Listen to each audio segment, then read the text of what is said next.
হরে কৃষ্ণ হরে রাম। আমার শতকোটি প্রণাম। রাধে রাধে। তোমার চরণেও আমার শতকোটি প্রণাম, তোমার ভক্তদেরও আমার শতকোটি প্রণাম। আমি আজকে আমরা কিভাবে কালের লোকে এসেছি সেই নিয়ে একটু আলোচনা করব। যখন ব্রহ্ম তপস্যা করছিল তখন আমরা সব আত্মারা যারা আজ জ্যোতি নিরঞ্জনের 21 ব্রহ্মাণ্ডে থাকি তার সাধনার প্রতি আসক্ত হয়ে গিয়েছিলাম এবং হৃদয় থেকে তাকে চাইতে শুরু করেছিলাম।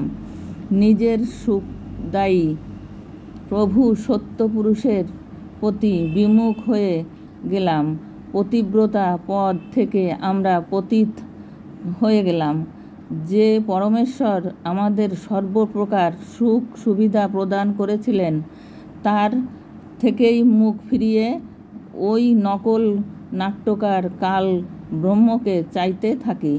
এরই মাঝে সৎপুরুষ বহুবার আকাশবাণী করেন যে বাচ্চারা, তোমরা এই কালের ক্রিয়াগুলি দেখো না, নিজেরা আনন্দে থাকো। আমরা উপর থেকে সাবধান হয়ে গেছিলাম, কিন্তু অন্তর থেকে কালকে চাইতেই থাকি। কিন্তু পরমেশ্বর তো অন্তর্যামী, তিনি বুঝে গেলেন যে এরা এখানে থাকার যোগ্য নয়।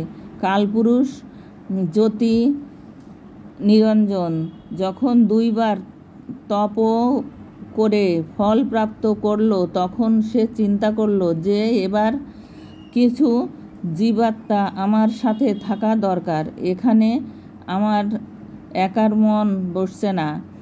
এই কথা ভেবে 64 যুগ পর্যন্ত আবার তপস্যা করলেন। পূর্ণ পরমাত্মা কবিরবেদ জিজ্ঞাসা করায় বললেন, আমাকে কিছু আত্মা দিয়ে দিন, আমার একাত ভালো লাগছে না। তখন সৎপুরুষ কবিরঙ্গী বললেন, ব্রহ্ম তোর তপস্যার প্রতিফল স্বরূপ তোকে আরও ব্রহ্মাণ্ড দিতে পারি, কিন্তু আমার আত্মাদেরকে কোনো জপ তপ সাধনার ফলস্বরূপ দিতে পারবো না। তবে হ্যাঁ, যদি কেউ স্বেচ্ছায় তোর সাথে যেতে চায় তাহলে সে যেতে পারে। যুবা কবির এর বচন শুনে জ্যোতি নিরঞ্জন আমাদের কাছে এলো। আমরা সমস্ত হংস আত্মারা আগে থেকেই তার উপরে আসক্ত ছিলাম। আমরা তাকে চারদিক থেকে ঘিরে ধরে দাঁড়িয়ে গেলাম।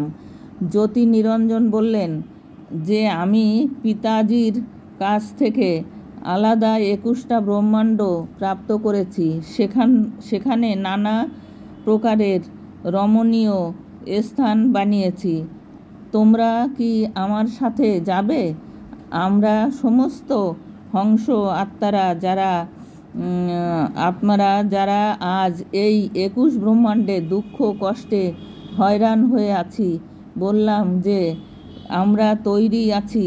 এখন যদি পিতাজি আজ্ঞা দেন তখন খরপুরুষ পূর্ণ ব্রহ্ম মহান কবির কাছে গেলেন এবং সমস্ত কথা জানালেন। তারপর কবিরঙ্গী বললেন যে আমার সামনে স্বীকৃতি দেবে যারা, তাদের আজ্ঞা দেব।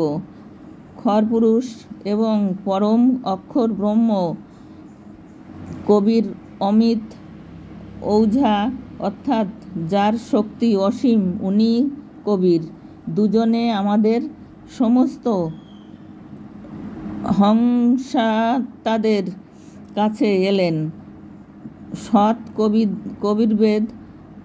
কবিরদেব বললেন যে হংস আত্মারা ব্রহ্মের সাথে যেতে চাও তারা হাত তুলে স্বীকৃতি দাও। আপন পিতার সামনে কারোর হিম্মত হলো না, কেউ স্বীকৃতি দিল না। অনেক সময় পর্যন্ত নীরবতা ছেয়ে রইল। তারপর একটি হংস আত্মার সাহস হলো আর বলল, যে পিতাজি আমি যেতে চাই। তখন তার দেখাদেখি আমরা সমস্ত আত্মারা স্বীকৃতি দিলাম। পরমেশ্বরের কবির জ্যোতি নিরঞ্জন বললেন, তুমি তোমার জায়গায় চলে যাও। যারা তোমার সাথে যাওয়ার স্বীকৃতি দিয়েছে সেই সমস্ত আত্মাদেরকে তোমার কাছে পাঠিয়ে দেব। জ্যোতি নিরঞ্জন নিজের 21 ব্রহ্মাণ্ডে ফিরে গেল। ওই সময় পর্যন্ত এই 21 ব্রহ্মাণ্ড সৎলোকেই ছিল। তারপর পূর্ণব্রহ্ম সর্বপ্রথম স্বীকৃতি দেওয়া হংসকে মেয়ের রূপ দিলেন, কিন্তু স্ত্রী ইন্দ্রিয় রচনা করেননি এবং সমস্ত আত্মাদেরকে যারা জ্যোতি নিরঞ্জন ব্রহ্ম এর সাথে যেতে সম্মত প্রকাশ করেছিল তাদের সকলকে ওই মেয়ের শরীরে প্রতিষ্ঠিত করে দিলেন এবং তার নাম আষ্ট্রা মানে আদিমায়া প্রকৃতি দেবী দুর্গা হলো। আর সত্যপুরুষ বললেন যে পুত্রী, আমি তোমাকে শব্দ শক্তি প্রদান করে দিয়েছি।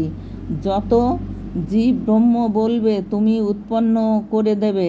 পূর্ণ ব্রহ্ম কবিরদেব নিজের পুত্র সহজ দাসের দ্বারা প্রকৃতিকে খর পুরুষের কাছে পাঠিয়ে দিলেন। সহজ দাস জ্যোতি নিরঞ্জনকে গিয়ে বললেন যে পিতাজি এই বনের শরীর মধ্যে ওই সমস্ত আত্মাদের প্রতিষ্ঠিত করে দিয়েছেন যারা তোমার সাথে যাওয়ার জন্য সম্মত প্রকাশ করেছিল। আর এই বনকে পিতাজি বচন শক্তি প্রদান করেছেন। যতগুলি জীব তুমি চাইবে প্রকৃতি নিজের শব্দ দ্বারা উৎপন্ন করে দেবে। এই কথা বলে সহজ দাস নিজের দ্বীপে ফিরে গেল।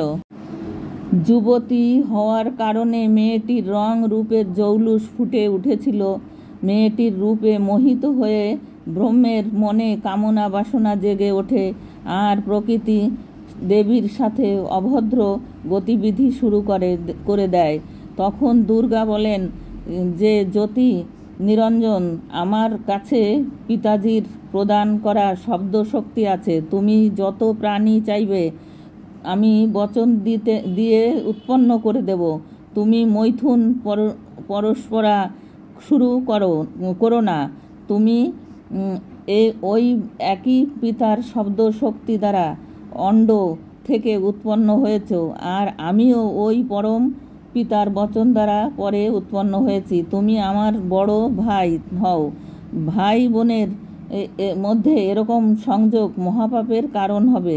তুমি কিন্তু জ্যোতি নিরঞ্জন প্রকৃতি দেবীর একটা প্রার্থনাও শুনল না আর নিজের শব্দ শক্তিকে নখ দিয়ে প্রকৃতি দেবীর স্ত্রী অঙ্গ বানিয়ে দিল এবং বলাৎকার করার যে চেষ্টা করল। সেই সময় দুর্গা নিজের ইজ্জত রক্ষার করার আর কোনো উপায় না দেখে সূক্ষ্ম রূপ